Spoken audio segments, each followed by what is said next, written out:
네, 우리 대단원 첫 번째, 중단원 두 번째, 지수 함수와 로그 함수 단원의 중단원 학습 점검 문제를 한번 다 같이 살펴보도록 하겠습니다. 자, 문제에 앞서서 개념 정리를 할 수 있는 시간을 간단하게 가져보려고 하는데, 우리가 지수 함수는 y는 a의 x제곱 형태로, 로그 함수는 y는 로그 a의 x라는 형태로 나타난다고 했는데, 우선 지수함수 먼저 보면은 지수함수 y는 a의 x제곱은 a가 1보다 클 때, 그리고 a가 0과 1 사이에 있을 때 그 그래프의 모양이 조금 달라진다 그랬죠. a가 1보다 클 때는 어떻게 나왔었어요? 이렇게 빨간색 그래프처럼 증가 함수임을 알 수가 있었고, 다음에 a가 0과 1 사이일 때는 여기 하늘색 그래프처럼 감소 함수라는 거를 직접 그래프를 이용해서 볼 수가 있었죠. 그래서 이거는 a가 뭐든지 간에 우리가 지수의 성질 중에서 a의 0제곱은 1이 된다는 지수의 성질이 있었기 때문에 0,1을 항상 반드시 지난다. 점 0,1을 지나고, 이때 지수함수의 정의역은 실수 전체의 집합, 그리고 치역은 양의 실수 전체의 집합, 아니면은 y는 0인 실수, 뭐 이렇게도 나타낼 수 있다 그랬었죠. 그 다음에 점근선은 이렇게 보이는 것처럼 x축이 점근선이 된다는 거. 이게 아무리 가까워지는 것 같아 보여도, 여기서 만나는 것 같아 보여도 실제로는 만나지 않고 점점 가까워만 진다라는 걸 알 수가 있었고, 그 다음에 a가 1보다 크면은 앞에서 얘기했던 것처럼 증가함수, 증가하면 x가 증가하면 y도 증가하고, 0과 a가 1 사이일 때는 x가 증가하면 감소하게 된다 라는 걸 알 수가 있었고, 다음으로는 로그 함수에 대해서 살펴보면은 로그도 a가 1보다 크냐 0과 1 사이에 위치하냐에 따라서 그 그래프의 모양이 달라졌었는데, a가 1보다 크면은 이때도 마찬가지로 증가 함수이게 되고, a가 0과 1 사이에 있다 그러면은 이 하늘색 그래프처럼 감소 함수이다.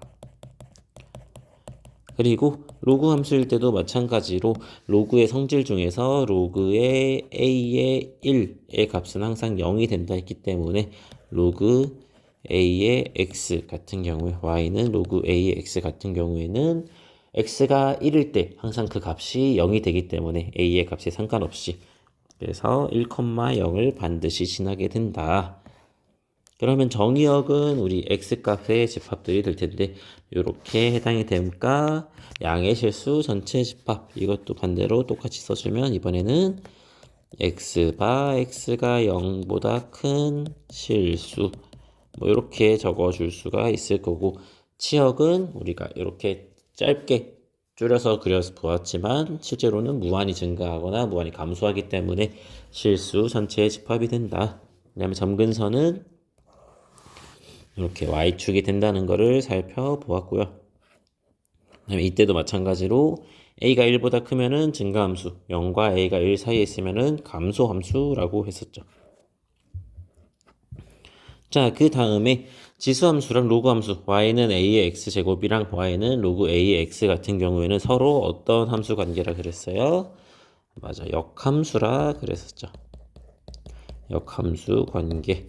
그렇기 때문에 서로 y는 x에 대해서 대칭이게 된다 라는 걸 알 수가 있었고, 자, 역함수이기 이전에 앞서서 그래서 이 두 수함수는 어떤 함수? 1대1 대응이므로 역함수가 존재하고, 그 결과 서로 역함수가 관계라는 것을 찾아냈었죠, 수업 시간에. 자, 그러면 이렇게 지수함수랑 로그함수가 있을 때 요거를 평행이동을 하면 어떻게 될까?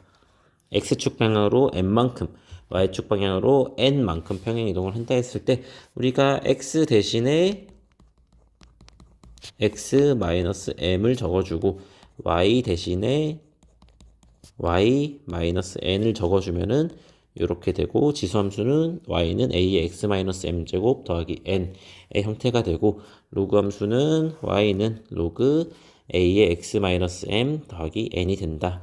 원래는 y-n은 a의 x-m제곱 이런 형태로 나타내는데, 우리가 좌변은 항상 y는 뭐 이런 식으로 나타내주는 게 식이 훨씬 더 깔끔해 보이기 때문에 이항을 해서 만들어준다는 거를 알 수 있었죠. 자, 그러면 이렇게 a는 a의 x제곱과 로그 a의 x의 간단한 성질들에 대해서 살펴봤는데 이거로는 살짝 아쉬워가지고 개념 정리 보충을 조금 더 해보면은 자, 평행이동은 방금 했는데 대칭이동은 어떻게 될까? 대칭이동은 어떤 두 개의 함수가 있을 때 x축 대칭 같은 경우에는 y의 부호가 바뀌겠죠. y의 부호가 바뀐다. 그 다음에 y축 대칭 같은 경우에는 x의 부호가 바뀌겠네. 마지막으로 원점 대칭은 x, y 부호 모두 바뀜 라는 사실을 알 수가 있었어요. 그래서 y는 a의 x제곱 같은 경우에 y의 부호가 바뀌었어. 마이너스 y는 a의 x제곱인데 아까도 말했지만 y는 그냥 y로 냅두는 게 제일 깔끔하기 때문에 양변에 마이너스를 곱해줘서 y는 마이너스 a의 x. 그 다음에 y축 대칭은 y는 a의 마이너스 x제곱. 그 다음에 원점 대칭은 둘 다 마이너스 붙는 거. 로그도 마찬가지로 x축 대칭은 y의 부호 바뀌고 y축 대칭은 x의 부호 바뀌고 원점 대칭은 둘 다 바뀌기 때문에 이렇게 된다는 사실 살펴봤었고 수업 시간에. 그 다음에 지수에 미지수가 포함된 방정식과 부등식은 어떻게 될까요? 우리가 지수 함수는 항상 1대1 대응이라고 했기 때문에 어떤 y값이 같다, 함수값이 같다. 그럼 그 경우에는 x값도 같아야 됐었죠. 그래서 a의 x의 원제곱이랑 a의 x 2제곱이 같다. 그 경우에는 x1이랑 x2가 같다. 그 다음에 a가 1보다 클 때는 우리 부등호가 그대로 성립을 했었죠. 증가함수니까 x값이 커지면 커질수록 y값도 커지고 x값이 작아지면 작아질수록 y의 값도 작아졌기 때문에 이 부등식이 성립을 했고 반대로 0과 1 사이에 a가 있으면은 그 부등호의 방향이 반대로 되기 때문에 이렇게 된다는 거 알았었죠. 각각 1대1 대응이기 때문에 1번이 성립했고 증가함수이므로 감소함수이므로 2번이 성립을 했었죠. 로그도 마찬가지라고 했었지. 로그 함수도 마찬가지로 1대1 대응이기 때문에 방정식일 때는 y값이 같다? 그러면 x도 같아야 된다. 그리고 y값이 a가 1보다 클 때, 0과 1 사이에 있을 때 두 개로 나눠서 증가함수이므로 1번, 2번의 첫 번째 것처럼 되고 감소함수이므로 2번의 두 번째 것처럼 되고 이렇다는 사실을 하나하나 다 살펴봤었습니다. 수업 시간에. 자, 요 개념들을 이용해서 문제를 풀면 그렇게 어렵지 않게 하나하나 해결을 해 나갈 수가 있는데 우선 우리 OX 먼저 한번 해결을 해보고 넘어가 보도록 하겠습니다.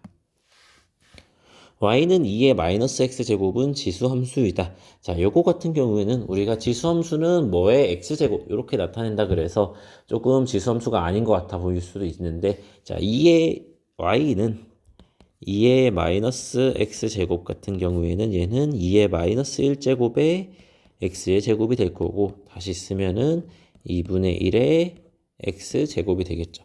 자, 그러면 얘는 어떤 함수야? 전형적인 지수 함수의 형태가 되겠죠. 그렇기 때문에 1번 얘는 지수 함수가 맞다. 다음 y는 로그 5의 2의 x제곱은 로그 함수이다. 자, 요런 거 우리 예제 수업 시간에도 한번 다뤄봤었죠. 우리가 로그의 성질에 의해서 얘는 x 곱하기 로그 5의 2가 돼야 되는데 로그 5의 2 같은 경우에는 그냥 어떤 상수라고 했었죠. 그렇기 때문에 얘는 1차 함수에 불과하게 됩니다. 앞에 상수가 곱해진 로그 5의 2 같은 경우에는 로그 5의 2는 0점 몇이 되겠는데 0점 몇 x 이런 식으로 표현이 되는 1차 함수이기 때문에 로그 함수는 아니다 라는 거 알 수 있었고 3번 2의 x제곱이 2의 3의 제곱보다 작으면은 x는 3보다 작다. 자, 우리가 이런 경우에 지수함수에서 지수에 미지수가 포함된 부등식은 밑이 뭔지를 봐야 된다 그랬죠. 밑이 지금 뭐야? 밑이 2네. 그러면 1보다 크네. 그러면 2의 세제곱이 더 커. 그러면 지수가 더 커야 되겠지. 그래서 x가 3보다 작다. 얘는 맞는 말이 되겠죠. 자, 다음 4번. 로그 3분의 1의 x가 로그 3분의 1의 9보다 크거나 같으면 x는 9보다 크다. 지금 밑이 3분의 1로 동일하지. 그러면 진수를 비교를 해주면 되겠는데 밑이 3분의 1이라는 거는 0과 1 사이에 있는 값이네. 그러면 로그 값이 크면 클수록 그 함수 값은 작아져야 되겠지. 그래서 부등호의 방향이 반대로 돼서 x가 9보다 작거나 같아야 된다. 그래서 4번은 틀리게 되겠습니다. 네, 이렇게 우리가 지수함수, 로그 함수의 간단한 개념들을 살펴보았고 이를 활용하여서 풀 수 있는 OX 문제까지 해결해 보았습니다. 다음 영상에서는 기초 문제, 기본 문제, 발전 문제까지 쭉쭉 풀어보도록 하겠습니다. 자, 그러면 한번 쉬었다 갈게요.